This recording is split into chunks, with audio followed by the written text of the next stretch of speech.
Watermelon growing mistakes that silently destroy size and sweetness. August. You're standing at the table with a 20-pound watermelon. You've nursed this thing for 90 days, protecting it from every threat. You grab the knife. The anticipation builds. You slice it open. Pale, crunchy, tastes like water. You didn't just lose a watermelon. You lost 4 months of your life. 4 months of hope, space in your garden, water, fertilizer, all of it for something that belongs in the trash. Here's how to make sure that never happens to you. Most gardeners treat watermelons casually. That's their first mistake. To grow a world-class watermelon, you need to think like a desert survivalist. Mistake number 1. Wrong timing and temperature. Watermelons are African natives. They evolved in hot, sandy soils where temperatures stay warm, not cool, not mild, hot. When you plant them in January, February, or even November because you're eager to get started, you're not getting ahead. You're putting seeds into cold soil and wondering why they won't grow. Watermelons need soil temperatures between 75 to 95 degrees Fahrenheit. Below this, the seeds just sit there. They absorb moisture, start to swell, then rot from the inside out. Your planting window, late spring to summer. That's it. Your watermelons need minimum 8 hours of direct sunlight every day. Temperatures consistently above 70 degrees Fahrenheit. The sweet spot, 80 to 90 degrees. Cold climate, don't give up. Choose short-season varieties that go from seed to harvest in about 70 days. Sugar Baby, Blacktail Mountain, Yellow Doll. These compact varieties mature faster and handle shorter growing seasons. But timing is just the beginning. What happens when you actually get the plants growing? That brings us to the space trap. Mistake tum. You see a tiny watermelon seed, smaller than a fingernail, and think, how much room could it need? The answer, more than you're willing to give it. 6 feet, not 2, not 4, 6. If you plant them closer, you aren't growing a garden. You're starting a war for resources that your watermelons will lose. Here's the invisible war happening underground. Roots competing in the same soil zone, fighting for the same fertilizer, the same nutrients, the same water. It's like raising a family in a closet. Nobody thrives. The result? Smaller watermelons. Instead of a 20-pound Clemson Sweet, you're harvesting 5-pound melons. But size isn't the only casualty. When watermelon leaves overlap, you create tight, moist spaces, perfect breeding ground for fungal diseases like powdery mildew. And these diseases don't stay isolated, they spread from plant to plant like wildfire. 6 feet minimum. Give each watermelon plant room to breathe, room to grow, room to produce those massive melons you're dreaming about. Now, even if you nail the spacing, there's a mistake with water that most people make twice, once at the beginning, once at the end. Mistake number 3, overwatering, drowning in plain sight. How can you overwater a watermelon? Easy. And it's one of the fastest ways to destroy your crop. When you water too frequently, you're drowning them. Water fills all the air pockets in the soil, pushes oxygen out. Watermelon roots need oxygen to function. Without it, they suffocate and die. But here's where it gets worse. All that constant moisture, perfect breeding ground for fungus. The fungus attacks the root system. Once the roots are compromised, the entire plant is finished. No recovery. Game over. There's another problem with overwatering. It creates lazy plants. When water's always available at the surface, watermelon roots stay shallow. They never develop deep, never go searching for moisture reserves in the lower soil layers. So when you can't water for a day or two, or when the sun beats down hard, those shallow roots can't access deeper moisture. The plant suffers, dies, all because you were trying to help. And here's the final nail: overwatering at the wrong time. When your watermelon reaches its final size, when it's genetically predetermined to stop growing, it stops expanding. But if you keep pumping water through the plant tissue, that water has nowhere to go. The result? Your watermelon explodes, completely ruined. Even if it doesn't burst, overwatering dilutes the sugars. It creates a waterlog effect. You end up with a melon that looks beautiful on the outside, but tastes like a wet sponge on the inside. Water 2 to 3 times per week. Deep watering sessions that encourage deep root growth, not daily shallow sprinklings. But before you think cutting back on water solves everything, mistake number 4, underwatering, the brittle root disaster. Watermelons are 90% water. But here's the irony: if you give them too much, you'll kill them. Give them too little, same result. They need consistent moisture. When you underwater, something catastrophic happens to the root system. It becomes thin and brittle, like fishing wire or a single strand of hair. These weak roots can't uptake nutrients. And here's the cruel irony.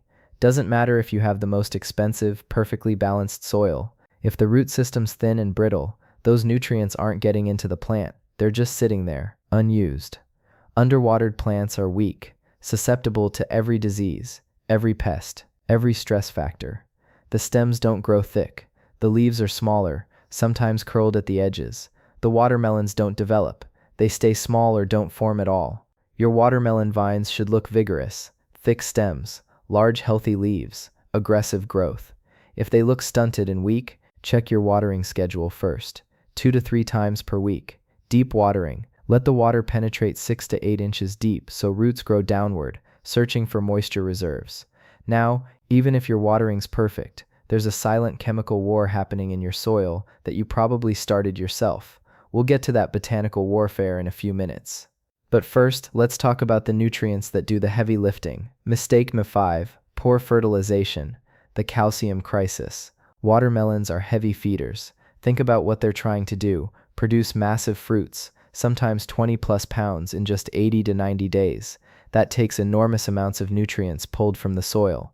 Most gardeners fertilize once at planting, maybe once more mid-season, then wonder why their watermelons stay small. Your fertilization timeline. Start with a balanced NPK ratio of 4 to 4:4 when plants are young and establishing.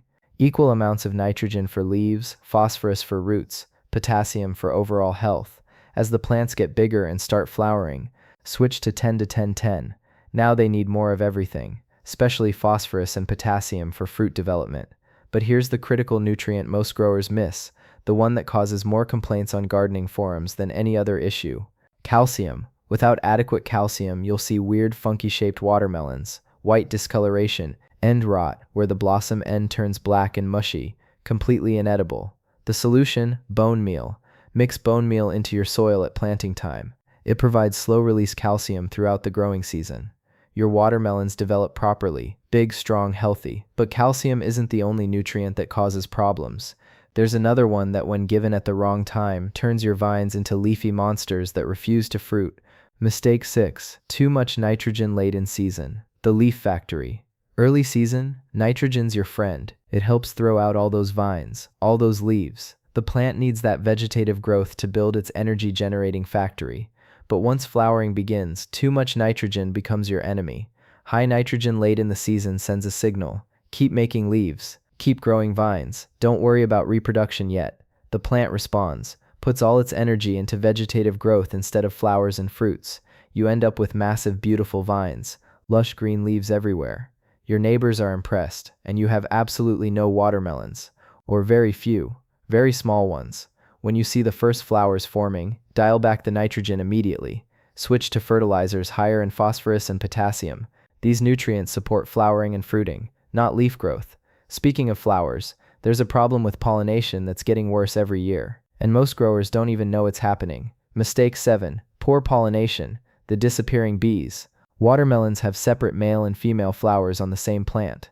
Male flowers appear first. They're on plain stems. Then come the female flowers. Here's how you identify them. They have a tiny swollen base that looks like a baby watermelon. That's the ovary. But that female flower only develops into a full watermelon if pollen gets transferred from a male flower to the stigma inside the female flower. In nature, bees and butterflies do this work. But here's the problem. Bee populations are collapsing. Colony collapse disorder, pesticides, habitat loss. It all adds up. You can't rely on natural pollination anymore. Here's what happens with poor pollination. Female flowers form, maybe even start to swell slightly. Then they turn yellow and drop off. Or you get tiny, deformed watermelons that never develop. They stay the size of a lemon and rot. The solution? Hand pollination. Sounds complicated. It's not. Morning. Both male and female flowers are open. Take a small paintbrush. Touch it to the center of a male flower to collect pollen. You'll see yellow dust coat the brush. Then brush that pollen onto the center of a female flower, right onto the sticky stigma. Do this in the morning, between 6 a.m. and 10 a.m. Flowers are most receptive then. Takes 30 seconds per flower. Dramatically increases your fruit set. Now, let's say you've done everything right up to this point. Watermelons are forming. They're growing. Everything looks perfect. But there are 2 harvesting mistakes that can destroy months of work in a single moment of impatience. Mistake number 8. Harvesting too early. The crunchy disappointment.